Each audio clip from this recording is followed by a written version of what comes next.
আমাদের স্কুলে আসতে কষ্ট হয়। আমরা রাস্তা দিয়ে চলাফেরা করতে পারি না। আমাদের গায়ে কাদা লেগে যায়। এর জন্য আমরা এখানে রাস্তা ভালোভাবে বানানোর জন্য অনুরোধ করছি।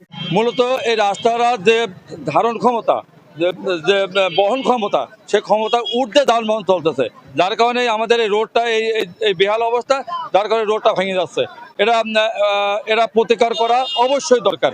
বাংলাদেশ সরকার চাচ্ছে রোডঘাট যাতে উন্নত হয়, অথচ আমরা এখানে এই অতিরিক্ত যানবাহন চলাচলের কারণে এবং বহন ক্ষমতা বেশি চলার কারণে আমাদের রোডটা ভেঙে যাচ্ছে। বৃষ্টি কাদা হলে পরে মনে করে পানি বেড়ে যায়, আবার হচ্ছে গাড়ি ঘোড়ার সমস্যা হয়। বাজে খায় রাস্তা ভালো না, রাস্তা সাতটি হবে ভালোটা না গাড়ির জন্য, আরো পানি বাড়ায় না জায়গা নাই। জোতমোড়া বালিকা বিদ্যালয়ের সামনে দীর্ঘদিনই রাস্তার অবস্থা খুবই খারাপ।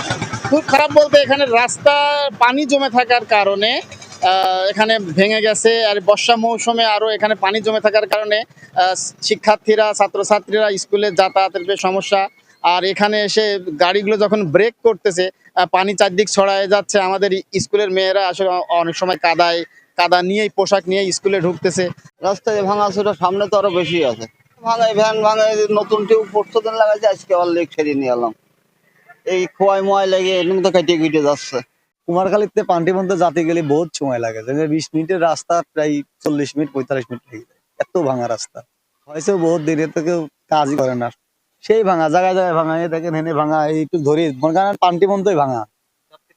যাত্রীরা আর কি করবে, অম্মাই যাচ্ছে দায় থেকে। ঘটনা আছে এখান থেকে আমাদের পান্টে থেকে কুমারখালী রেলে আপনার 12 কিলো রাস্তার ভিতরে পুরোটাই ভাঙা। প্রতিনিয়ত ছোট বড় দুর্ঘটনা ঘটে। এখন আমাদের এই রাস্তাটা ইমার্জেন্সি ভাবে খুবই দরকার। এই রাস্তায় প্রচন্ড সমস্যা। কুমারখালী থেকে পান্টি প্রতিনিয়ত মনে হয় লাখ লাখ লোক বললেও ভুল হয়, প্রচুর লোক যাতায়াত করে। এই রাস্তার অবস্থা খুবই বেহাল। অনেক জায়গায় ভাঙাচুরে রয়েছে, ভ্যান রিক্সা অটো কেউই যেতে পারছে না।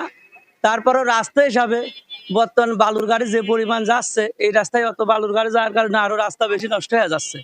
আমরা চাই এই রাস্তার মেরামত অতি তাড়াতাড়ি হোক। এই গাড়ির চাপে ভাঙতেছে, তো পানি বেঁধে যাচ্ছে এখানে। এই গাড়ি যখন বড় গাড়ি ঢুকতেছে তখন ওই রোড ওখানে খুঁড়িয়ে উঠতেছে, পাথর উঠিয়ে পড়তেছে। এই বালির গাড়ি, ভাই লোড হয়ে যায়, সব পেঁয়াজের গাড়ি, বিভিন্ন গাড়ি চলাফেরা করতেছে। 10 টনের উপরে যে বিষয়, এটা কিন্তু সব রাস্তার মধ্যে থাকে না। কিছু কিছু রাস্তা থাকে যেখানে কিন্তু অত সফটওয়্যার থাকে, সেটা দিয়ে কিন্তু বোঝা যায় যে আমাদের কিন্তু এখানে এই সুবিধা নেই। আমাদের এই রোডগুলোতে কিন্তু এই সুবিধা নেই। সেটাও একটা সীমাবদ্ধতা যেরকম আছে। আর কেউ যদি আমাদের কাছে অভিযোগ করে, আমরা অবশ্যই সেই অভিযোগ করব। 26-27 আমরা জিও মেইনটেনেন্স এই রাস্তাটা রিপেয়ারের জন্য এস্টিমেট রেডি করবো আর কি। তা নষ্ট হওয়ার কারণ হচ্ছে যে 10 চাকার বালু বোঝায় গাড়ি যেটা এইগুলোর পরিমাণ খুব বেশি হয়ে গেছে রাস্তায়। ঘাট হলো ওই লালন বাজার ঘাট থেকে বালি প্রতিদিনই কয়েকশো ট্রাক 10 চাকার গাড়ি যাচ্ছে, যার কারণে আরো বেশি সমস্যা হয়ে যাচ্ছে। আমাদের রাস্তাগুলো 10 টনই ডিজাইন করা, এক একটা বালু বোঝায় 10 টাকার ট্রাকের অন্তত মিনিমাম 40 থেকে 45 টন ওজন হয়। তো এইগুলো আসলে আমাদের হাতে তো কোনো প্রশাসনিক ক্ষমতা নাই।